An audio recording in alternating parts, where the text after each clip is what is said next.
Hare Krishna, dear friends. I have been traveling the last couple of days, so I didn't make this message, this audio message, audio success message, ASM. And today we are speaking about monkey management. So this principle is useful for practically everyone and every interaction, but it's especially relevant for managers or people who work with other people. It can be useful for parents. It can be useful for consultants, coaches, all kinds of helping professions.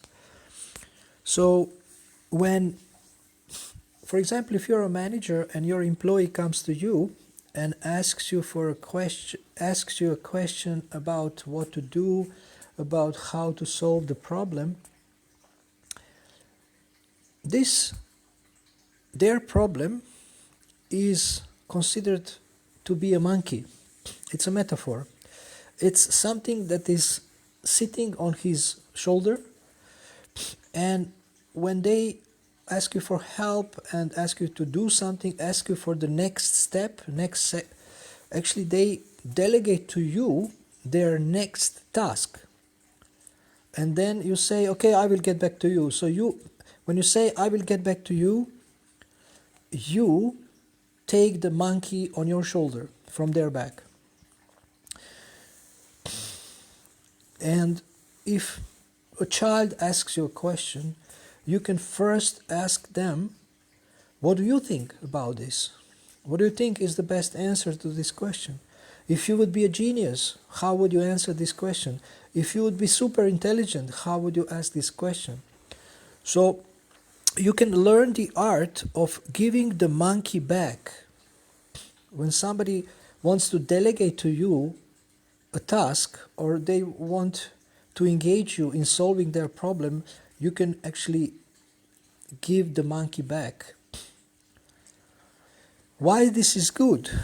This is good because this will help people grow. This will help people use their intelligence that they are not using, or they don't have a habit of using their intelligence very much. And one exercise that I do with people, which I learned from Brian Tracy, he calls it mindstorming. It's a 20 point or 20 answer exercise.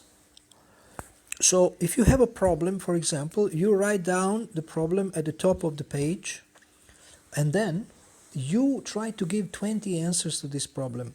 Now there is a significance of 20 answers, because it really requires a stretch of a brain to do 20. Maybe 10 is not so difficult, but to do 20 answers, it really requires deeper thinking. It really requires using our intelligence. It requires activating our brain and its potential. And it really helps people to see how they are capable of solving their problems. So sometimes people get annoyed with me, or sometimes disturbed, because when they ask me something, I answer with a question, and then they sometimes get upset. So why are you answering with a question? I'm asking you for an answer. And I say very clearly, I'm answering to you with a question because I'm sure you have not done your best thinking on this issue or on this problem or on this topic, and you are coming to me and you just want to take something from me that you could have done alone. And if I'm not there, whom will you ask? Maybe you will ask somebody else. But if you use your intelligence right now and write down 20 ideas about this, then you will see how much more intelligence you have than you thought. So I think this could be a very enlivening realization, that there is much more potential within us than we actually use.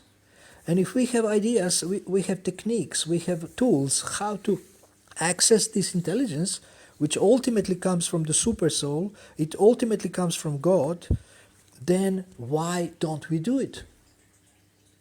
Why don't we do it?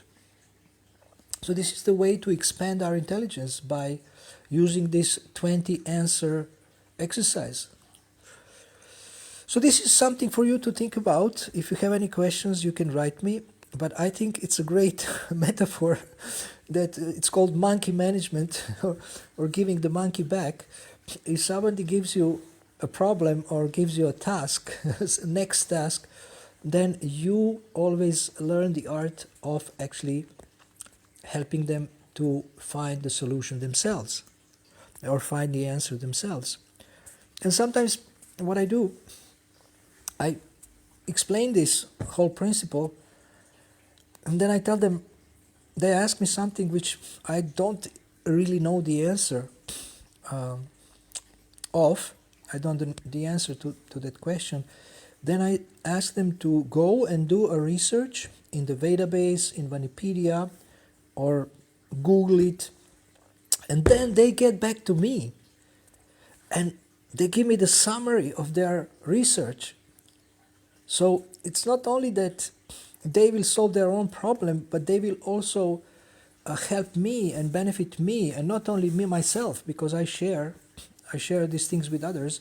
Many others people will benefit from their research. So they are not only helping themselves, but they are helping many other people by sharing what they have discovered. And in this way, patient is becoming a doctor.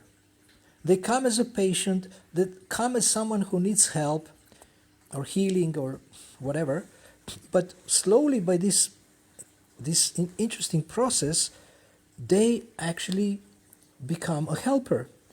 So they come to be helped, but through this process of accessing their intelligence and using their intelligence, they themselves become a helper. So now people can come to them for solutions, for answers, but they can also use the same system with these people who may be lazy to think.